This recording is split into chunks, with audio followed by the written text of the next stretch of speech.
Nikko, Japon. Un nom qui évoque des temples majestueux, des forêts sacrées et une sérénité millénaire.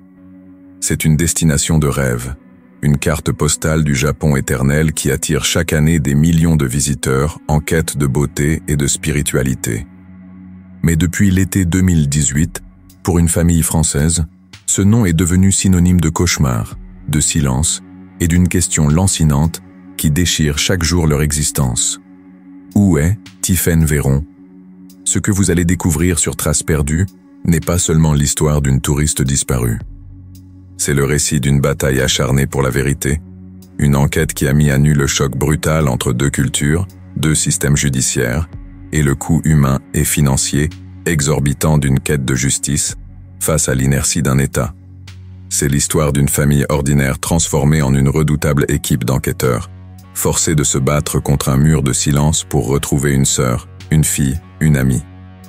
Nous allons plonger au cœur d'un mystère qui s'étend de la petite ville de Poitiers jusqu'aux plus hautes sphères diplomatiques, en passant par les couloirs feutrés des Nations Unies.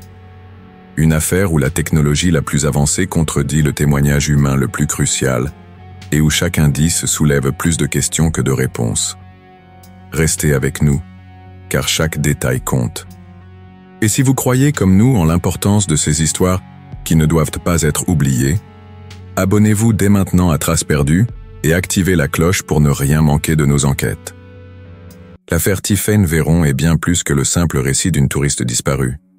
C'est l'histoire d'un rêve qui vire au cauchemar, d'une quête de vérité menée par une famille contre l'inertie institutionnelle et d'un choc frontal entre deux cultures judiciaires que tout oppose. Pour comprendre la complexité de ce dossier, il est impératif de revenir aux faits, à ces derniers jours de juillet 2018, lorsque chaque détail, chaque communication, chaque donnée numérique était encore empreint de la joie d'un voyage longuement attendu, avant le silence brutal et inexplicable. Tiphaine-Véron, au moment de sa disparition à l'âge de 36 ans, était une assistante de vie scolaire à Poitiers. Diplômée en histoire de l'art, elle nourrissait une passion profonde pour les cultures lointaines, en particulier celle du Japon et de la Russie. Sa vie n'avait pas été un long fleuve tranquille. Atteinte d'une forme sévère d'épilepsie pharmacorésistante au début de sa vie d'adulte, elle avait mené un long et difficile combat contre la maladie. Cependant, environ 2 ans avant son voyage, un nouveau traitement s'était avéré remarquablement efficace. Ses crises avaient totalement disparu, lui permettant de mener une vie parfaitement normale, si bien que même ses collègues les plus proches ignoraient sa condition médicale. Ce détail, qui peut sembler anodin, deviendra pourtant un élément central, bien que fallacieux, de la première théorie avancée par les autorités japonaises pour expliquer sa disparition. Ce voyage au Japon n'était pas une impulsion, une décision prise à la légère. C'était l'aboutissement d'un rêve, son 2e séjour dans ce pays qu'elle chérissait tant. Elle avait méticuleusement planifié son périple de 3 semaines en solo.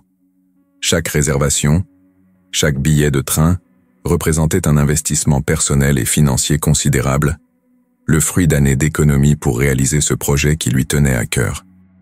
Elle avait consigné tout son itinéraire dans des notes manuscrites, un trait de caractère qui témoigne de son organisation et qui dément formellement toute idée de départ improvisé ou de disparition volontaire. Dès son atterrissage à l'aéroport de Narita le 27 juillet 2018, Tiphaine a maintenu un contact constant, quasi quotidien, et surtout enthousiaste avec ses proches. Un groupe de discussion sur WhatsApp avait été créé spécialement pour l'occasion.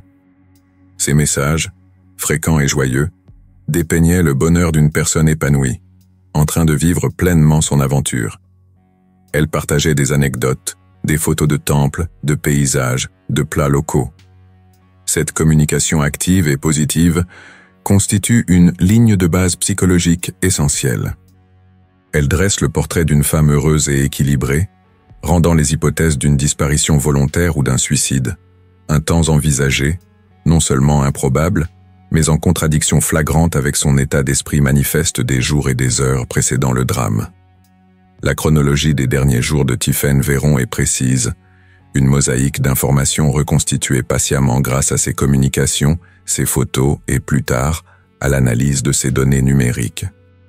Le samedi 28 juillet 2018, Elle quitte l'effervescence de Tokyo pour Nikko, une ville touristique nichée dans les montagnes de la préfecture de Tochigi, à environ 150 km au nord de la capitale.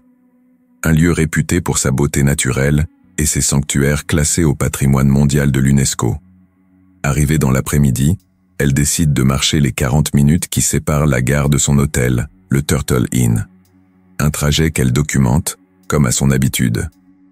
Elle capture en photo et en vidéo les paysages, notamment le célèbre pont sacré Shinkyo, qu'elle s'empresse de partager avec sa famille. Le soir, vers 20h, elle se rend dans une supérette Lawson, un konbini typique du quartier. Là, elle engage une conversation agréable avec un couple de touristes français.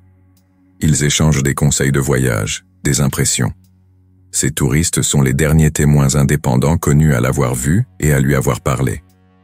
Leur témoignage corrobore l'image d'une Tiffen sociable et sereine. Le lendemain matin, dimanche 29 juillet, le jour de sa disparition, Tiffen est aperçue prenant son petit déjeuner dans la salle commune de l'hôtel vers 8h30. Une photographie, prise par un autre client à ce moment-là, confirme sa présence, son apparence et sa tenue vestimentaire. C'est la dernière image visuelle confirmée de Tiffen Véron. À partir de ce moment, le Turtle Inn et son gérant deviennent l'épicentre de l'affaire. Cet homme est la dernière personne à affirmer l'avoir vu en vie. Son rôle s'avérera d'autant plus trouble que la famille découvrira plus tard qu'il était également policier volontaire et qu'il a participé activement aux premières recherches. Une situation qui soulève de sérieuses questions sur un potentiel conflit d'intérêts et sur l'orientation, peut-être biaisée dès le départ, de l'enquête. La version des faits présentée par le gérant de l'hôtel a fluctué au fil du temps, mais sa déclaration finale, celle qui sera retenue par la police japonaise, est que Tiffen a quitté l'établissement vers 10h du matin, seule, pour partir en balade. Ce témoignage est devenu la pierre angulaire de l'enquête japonaise, le fondement de leur théorie de l'accident. Cependant, cette version a été très tôt mise en doute par la famille. En obtenant, après d'âpres démarches, l'accès au compte Google de Tiffen, ses proches ont découvert des traces d'activité sur son téléphone bien après 10h01. Des consultations de cartes, des navigations sur Internet, qui indiquaient qu'elle, ou du moins son téléphone, était toujours connecté. Le tournant majeur, la véritable bombe technologique de l'affaire, survient en juillet 2025. Après des années de doutes, de frustration et de batailles juridiques pour obtenir les données brutes, la famille mandate la société suisse Estia.ai, spécialisée dans l'analyse de données personnelles, pour réaliser une expertise approfondie. L'expert Paul-Olivier Dehaye utilise des techniques de pointe pour analyser les données de géolocalisation du téléphone de Tiffen. Les résultats de son rapport sont sans appel et glaçant le sang. En utilisant non pas le GPS, souvent imprécis en intérieur, mais des techniques avancées de triangulation via les routeurs Wi-Fi environnants et les algorithmes de prédiction de position de Google, l'expert conclut avec une quasi-certitude que le téléphone de Tiffen n'a jamais quitté le périmètre immédiat de l'hôtel, dans un rayon de 10 mètres. La dernière activité enregistrée date de 11h40 et 32 secondes, lorsque Tiffen consulte sur Google Maps une zone autour de son hôtel. Immédiatement après, son téléphone cesse brutalement d'émettre tout signal. Il est soit éteint, soit détruit. Les implications de ce rapport sont profondes.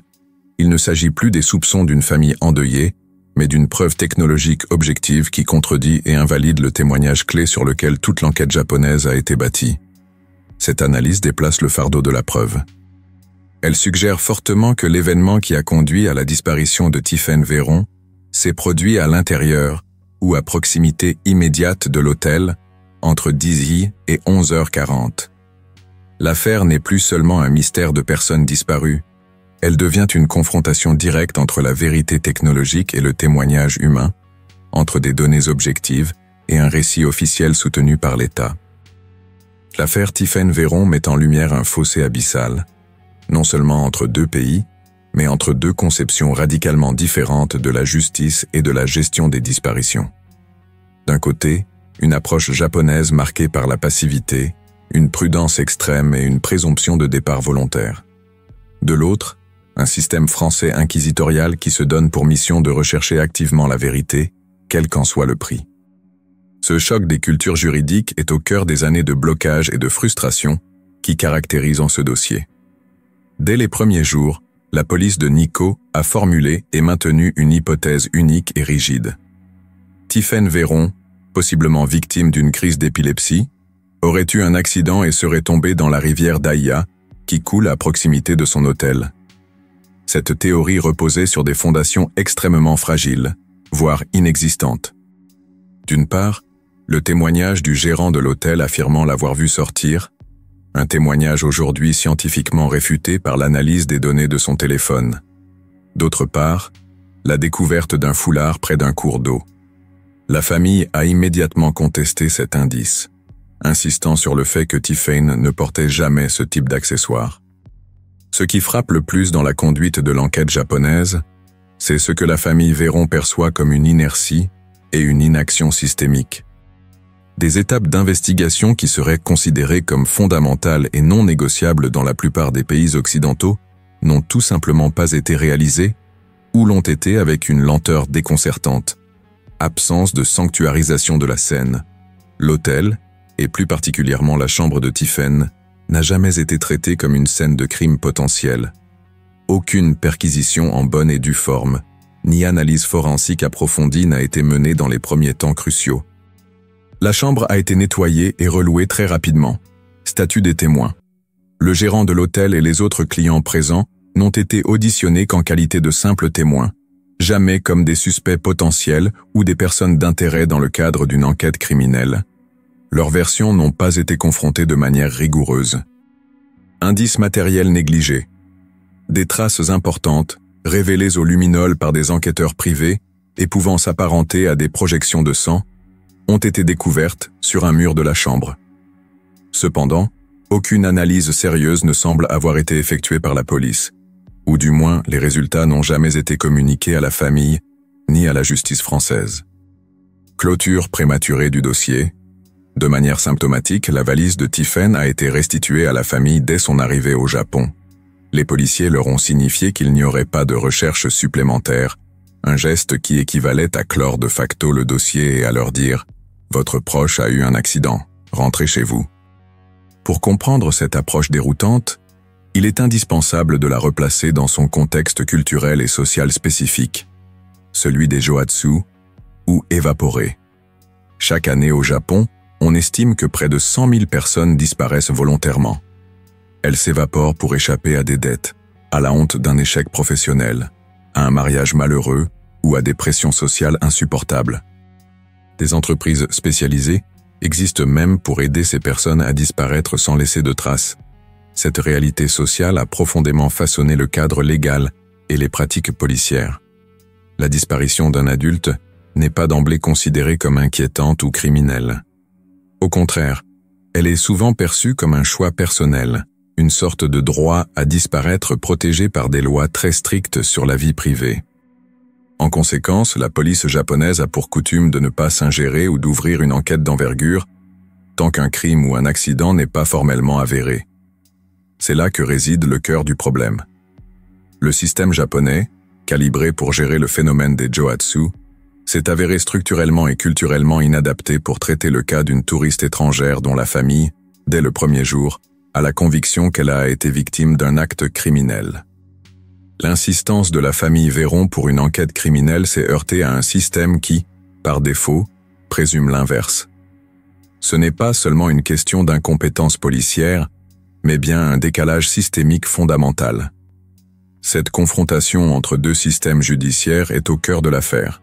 Si vous trouvez cette analyse pertinente et souhaitez soutenir notre travail de fond sur Traces perdues, pensez à laisser un like sur cette vidéo.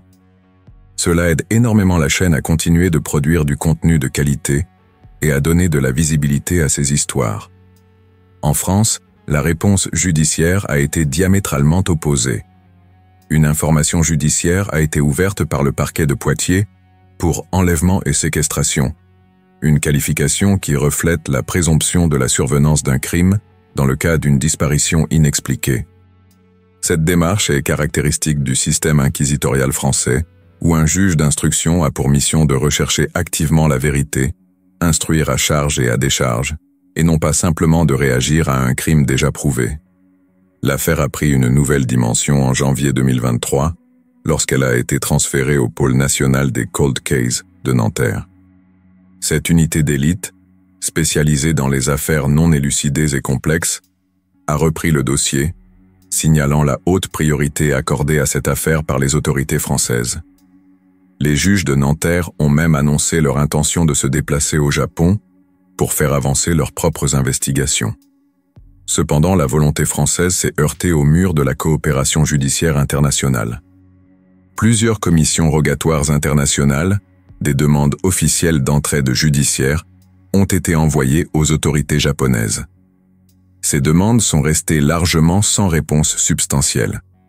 Le Japon n'a, à ce jour, toujours pas transmis l'intégralité du dossier d'enquête ni les quelques 800 heures d'enregistrement de vidéosurveillance que les juges français réclament.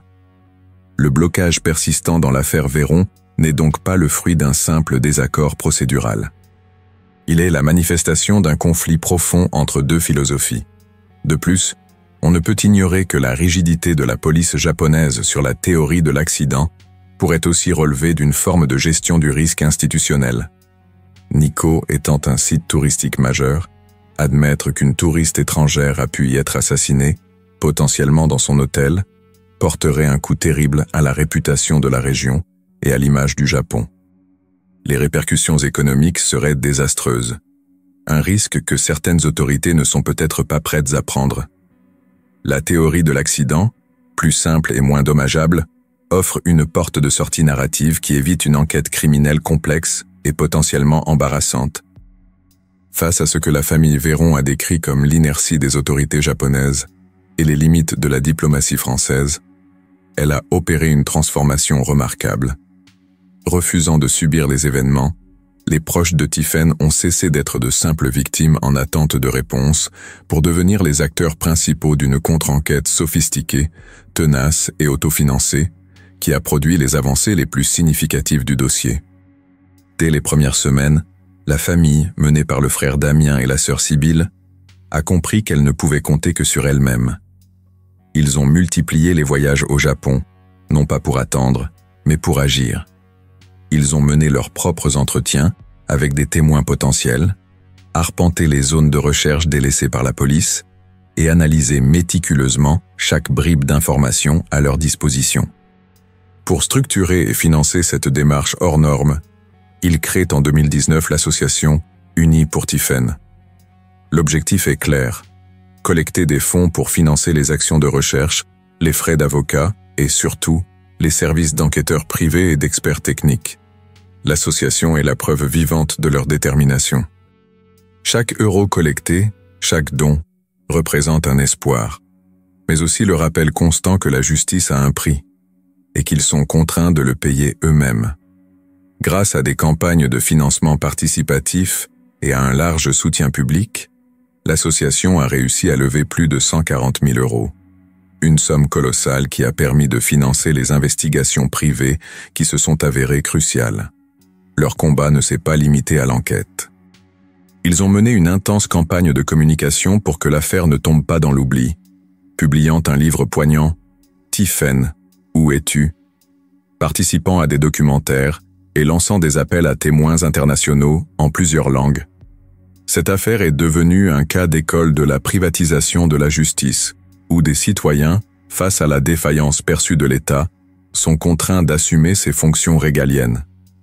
La famille Véron est devenue sa propre police, son propre parquet et son propre corps diplomatique. Forts de leur expérience douloureuse, ils ont même créé en 2024 une autre association, Entraide, dédiée à l'aide aux familles de Français disparus ou victimes d'homicides à l'étranger, transformant leur drame personnel en un outil de soutien pour d'autres.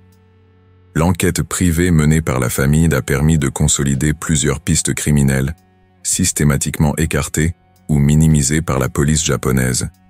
Le gérant de l'hôtel, il demeure la principale personne d'intérêt.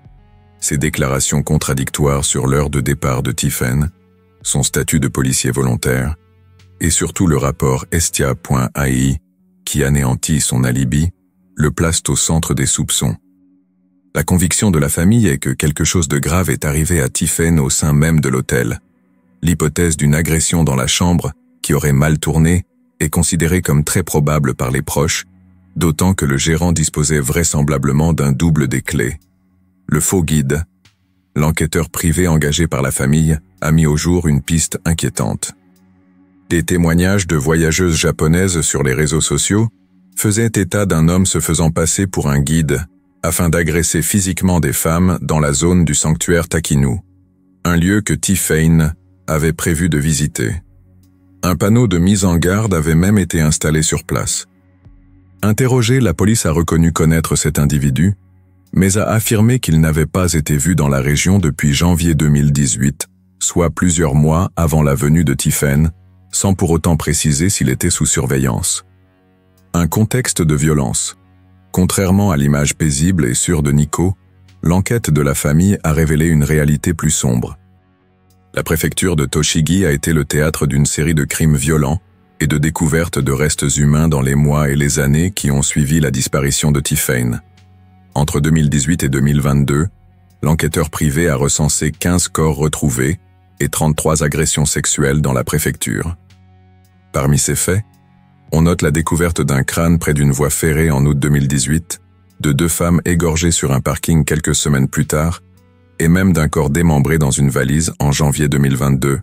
Ce contexte de violence latente contredit fortement le narratif d'une ville sans danger et suggère une réalité que les autorités locales pourraient être réticentes à reconnaître. La stratégie de la famille a ainsi évolué, passant d'appel à l'aide émotionnelle à une campagne sophistiquée et multifacette. Ils ne se contentent plus de demander de l'aide. Ils construisent un dossier juridique, technique et médiatique si solide qu'il devient de plus en plus difficile pour les autorités des 2 pays de l'ignorer. Après des années de lutte acharnée, l'affaire Tiffany Véron se trouve à un point de bascule critique. Le combat de la famille a permis de faire passer le dossier d'un fait divers local à une affaire diplomatique et judiciaire internationale.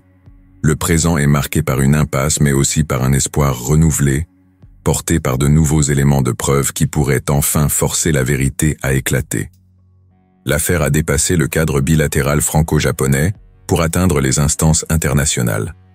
En mars 2023, une étape significative a été franchie lorsque le Comité des disparitions forcées des Nations Unies a officiellement interpellé le gouvernement japonais, lui demandant de mener une enquête approfondie pour identifier les auteurs de la disparition de Tiffany et de coopérer pleinement avec la France.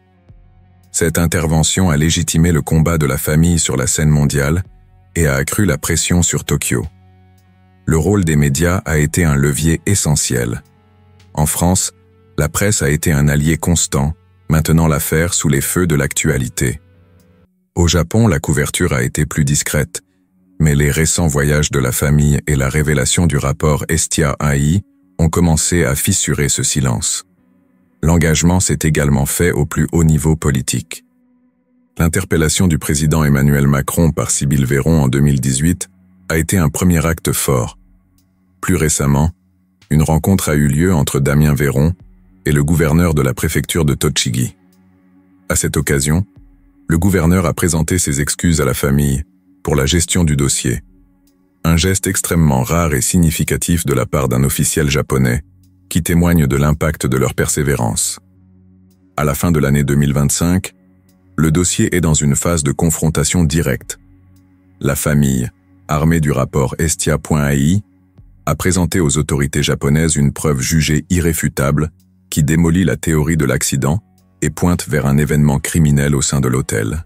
Sur cette base, elle demande désormais formellement l'ouverture d'une enquête criminelle au Japon, une requête qu'elle n'avait jamais pu étayer de manière aussi solide auparavant. Les proches de Tiffany expriment l'espoir que ce nouvel élément constitue le tournant décisif qu'ils attendent depuis des années. Toute l'attention est désormais tournée vers la réaction de la police de Nikko et du ministère de la Justice japonais. Ignorer un rapport d'expertise aussi précis et accablant serait une prise de position qui ne pourrait plus être justifiée par la simple coutume ou la procédure habituelle. En parallèle, la famille continue ses actions symboliques pour que le souvenir de Tiffany reste vivant. Un projet est en cours pour qu'une statue à son effigie soit installée à Nikko, un mémorial permanent pour rappeler à tous qu'une Française a disparu ici et que justice ne lui a pas encore été rendue. L'affaire Tiphaine Véron est une synthèse tragique des échecs systémiques, culturels et procéduraux qui peuvent survenir à l'intersection de deux mondes. Elle a mis en lumière la vulnérabilité des voyageurs solitaires, même dans un pays réputé pour sa sécurité, et les défis quasi insurmontables de la justice transfrontalière. Le coût humain de cette quête est immense. La famille Véron a dû consacrer des années de sa vie, une énergie incommensurable et des ressources financières considérables pour mener un combat qui aurait dû être la responsabilité première des États. Leur détermination est devenue un symbole puissant de l'amour familial face à l'adversité et à l'indifférence bureaucratique. Aujourd'hui, des questions cruciales demeurent. Qu'est-il exactement arrivé à Tiphaine Véron dans la chambre 208 du Turtle Inn ou à ses abords immédiats le 29 juillet 2018, entre 10h et 11h40? Pourquoi le témoignage du gérant de l'hôtel a-t-il été accepté sans remise en question pendant si longtemps? Les autorités japonaises vont-elles enfin ouvrir une enquête criminelle à la lumière des nouvelles preuves technologiques ou choisiront-elles de maintenir leur position au risque d'un incident diplomatique et d'un discrédit international? La résolution de l'affaire ne dépend plus seulement de la découverte d'un indice, mais de la volonté politique et judiciaire de regarder la vérité en face, aussi dérangeante soit-elle. Le combat de la famille Véron est devenu celui de la vérité contre le silence, de la persévérance contre l'oubli.